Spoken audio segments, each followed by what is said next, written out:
The day my mother died, my older brother handed me a folder and said, "Don't open it here." I was standing in the hospital hallway, still wearing the same clothes I had slept in for 3 nights. My mother had just taken her final breath. I was 29 years old. My brother was 38, and my younger sister was crying against our father's shoulder. For one brief moment, I thought we were still a family. Then my brother placed the folder in my hands. "Mom left the house to me," he whispered. "You need to sign these papers." I looked at him. "What papers?"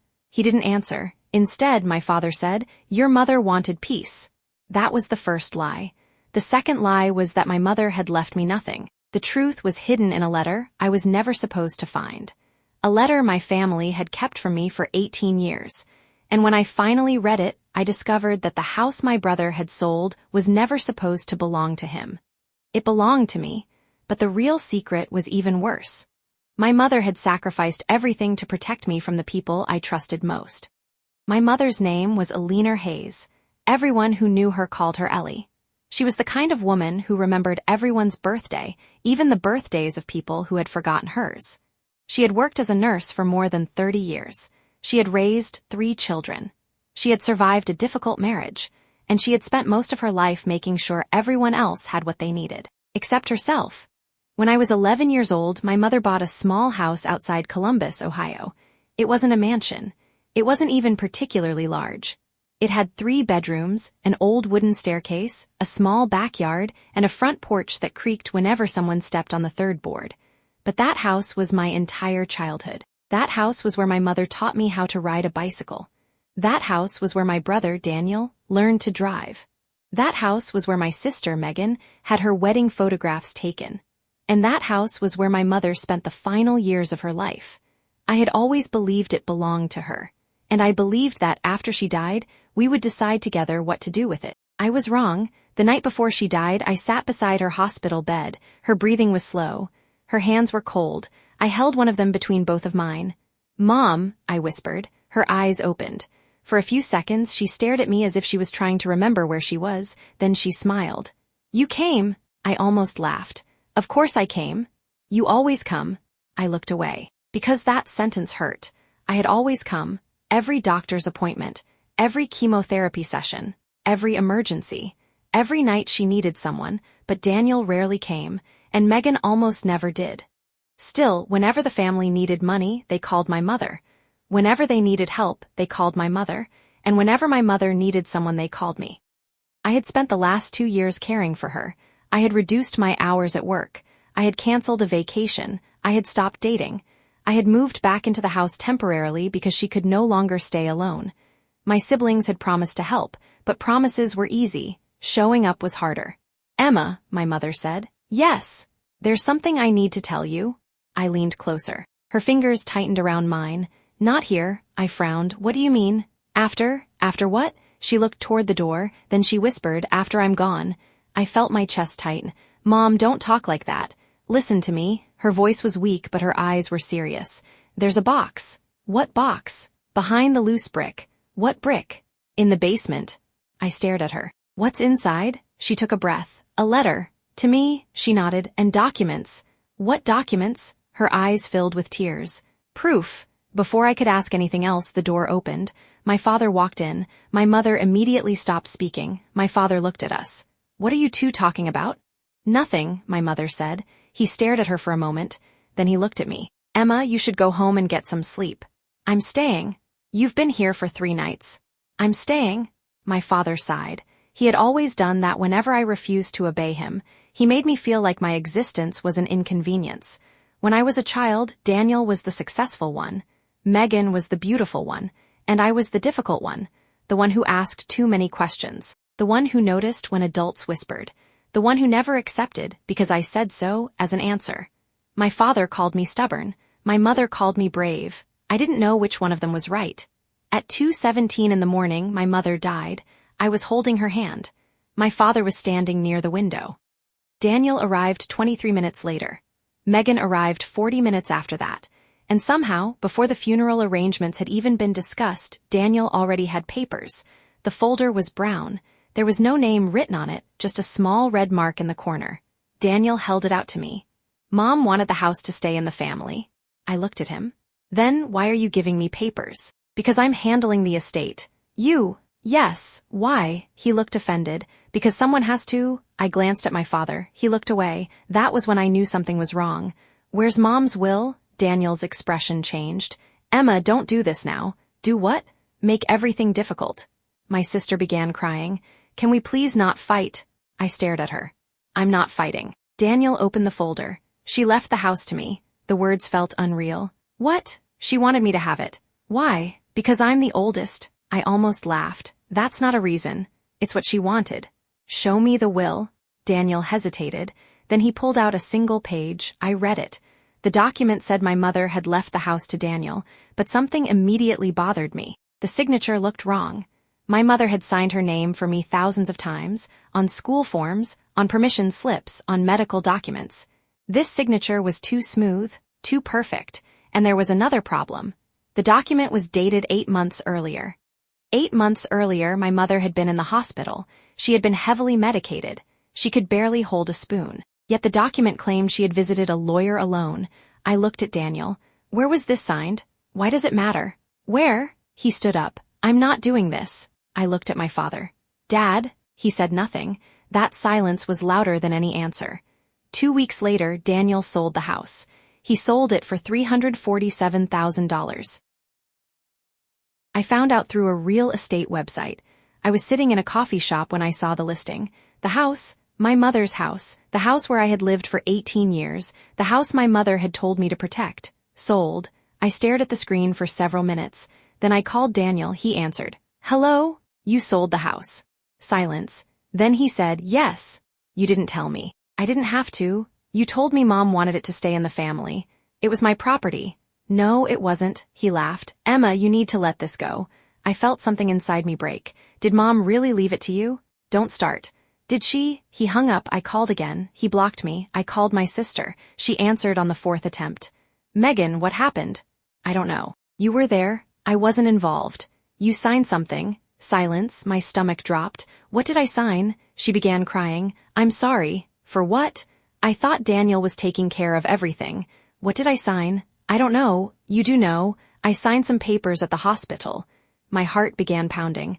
What papers? She said nothing. Then she whispered, Emma, you need to stop asking questions.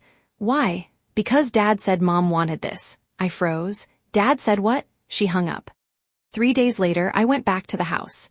The new owners hadn't moved in yet. The real estate company had left a lockbox on the door. I still had my key. I stood outside for almost 10 minutes. Then I entered. The house smelled different. Empty. Cold. The walls still held the shadows of our family photographs. The kitchen still had the small scratch on the cabinet where I had accidentally dropped a pan. The staircase still creaked on the 3rd step. I walked to the basement. My mother had told me about a loose brick. I had no idea where it was. I searched for almost an hour. Then I saw it. Behind an old wooden shelf. One brick was slightly darker than the others. My hands began shaking. I pulled it out. Behind it was a small metal box. Inside was a letter and several documents. The letter was addressed to me. Emma. I sat on the basement floor. Then I opened it. The first sentence made my hands go numb.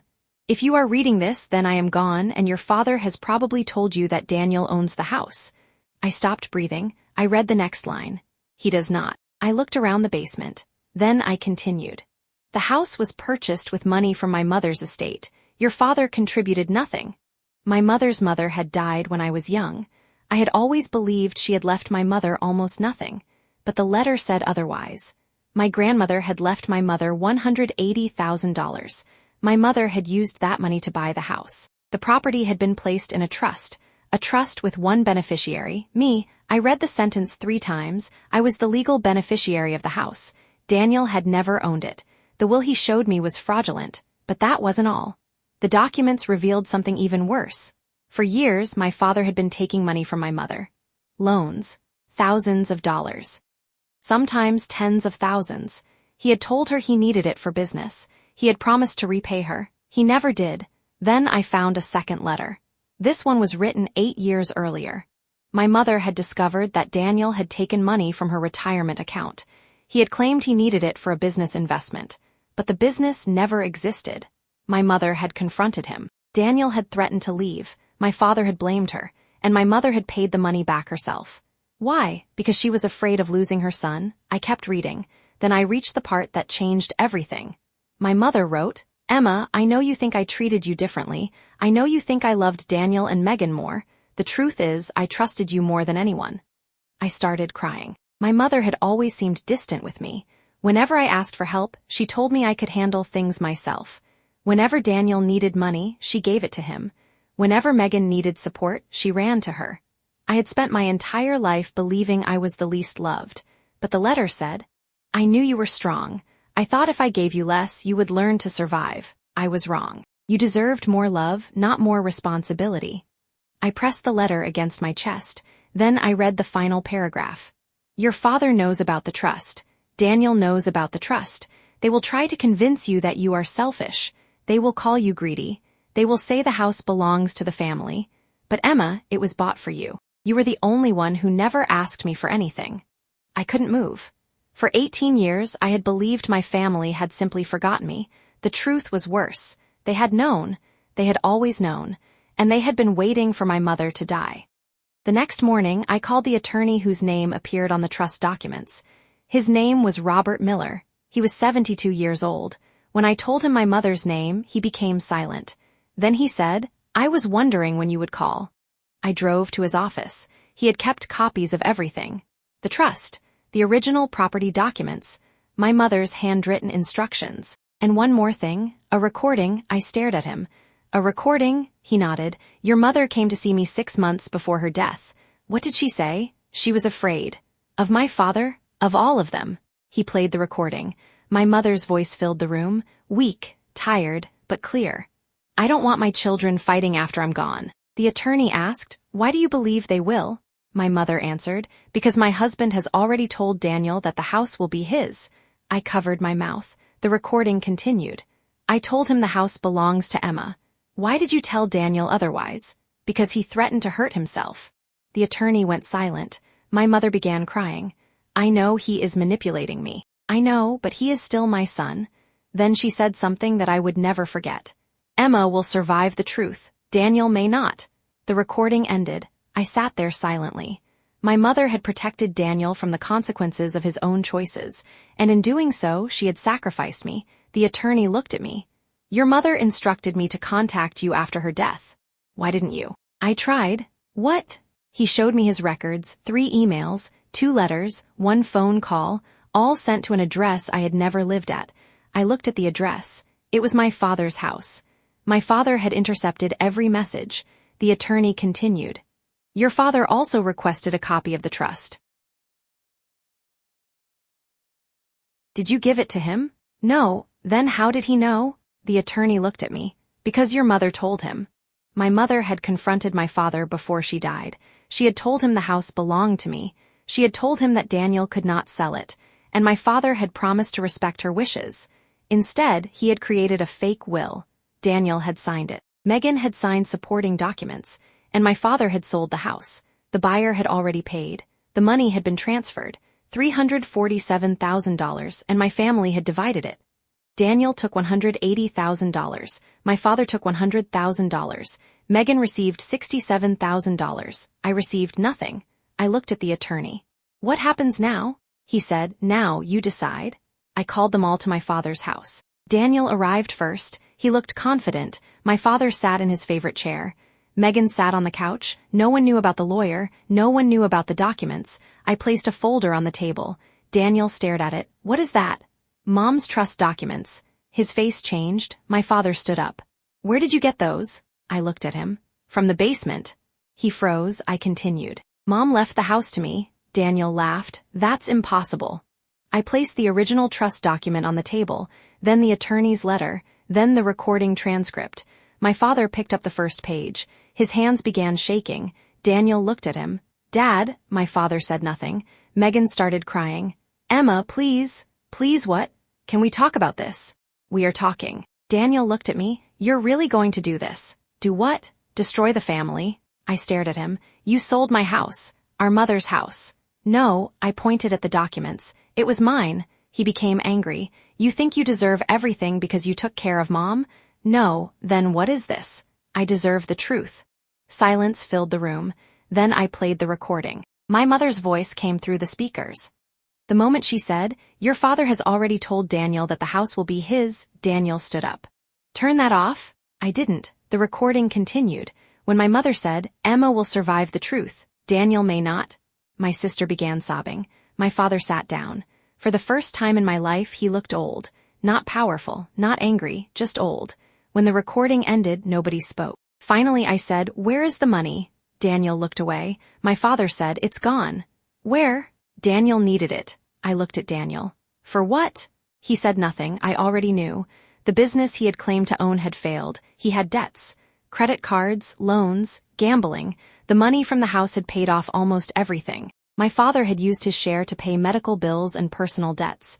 Megan had used hers to pay for a new car. I looked at my sister. She covered her face. "I didn't know. You signed the papers." "I trusted Daniel." "You trusted everyone except me." She began crying harder, and for the first time I didn't comfort her. I didn't hug her. I didn't tell her it was okay, because it wasn't. The legal battle lasted almost a year. The buyer of the house had purchased it in good faith. The court eventually ruled that the sale had been based on fraudulent documents. The house was returned to the trust, and because I was the named beneficiary, it became mine. But the money was gone. Daniel had spent most of it. My father had spent his portion. Megan had spent hers. The court ordered them to repay what they had taken. They appealed. Then they filed for bankruptcy. I spent months in court, months reading documents, months answering questions, months hearing my family say that I was greedy. My father told relatives I had attacked my own family. Daniel told people I had always been jealous. Megan said she had been manipulated, and perhaps she had, but manipulation did not erase responsibility. One afternoon, my attorney asked me, "Do you want to settle?" I looked at the documents. What would settlement mean? You would receive part of the money back. They would keep the rest. How much? Approximately $112,000. I looked out the window. For years, I had believed money was the problem, but money wasn't the problem. The problem was that they had looked at me and decided I was the one person they could betray. I refused the settlement. The case continued. Eventually, Daniel was ordered to repay the money he had taken. My father lost his house. Megan sold her car. It took years, but the money was returned. Not all at once, not easily, but eventually. The house was mine, and I had one decision left. What would I do with it? I stood on the front porch one spring morning. The third board still creaked. The kitchen cabinet still had the scratch. The staircase still made the same noise. For a moment, I was 11 years old again. My mother was in the backyard. My brother was riding his bicycle. My sister was laughing, and my father was still the man I believed he was. I walked through the house. Then I found the room that had once been mine. I had not entered it in years. The walls were empty, but I remembered everything. The posters, the books. The nights I had cried silently because I believed my family loved everyone more than me. I sat on the floor. Then I opened my mother's final letter again. There was one sentence I had never noticed. It was written at the bottom of the last page. "I hope one day you understand that I never gave you less because you were worth less." I cried for a long time, then I made a decision. I didn't keep the house. I turned it into a small transitional home for women who had lost everything because of family betrayal, illness, or financial abuse. I named it the Aliner House. My mother's name. The first woman who stayed there was a 36-year-old mother with 2 children. She had left an abusive marriage. She had no money, no family, no place to go. When I gave her the keys, she started crying. "Why are you doing this?" I smiled. "Because someone once gave my mother a home." That wasn't exactly true. My mother had bought the house, but she had given me something more valuable, the chance to turn pain into something meaningful.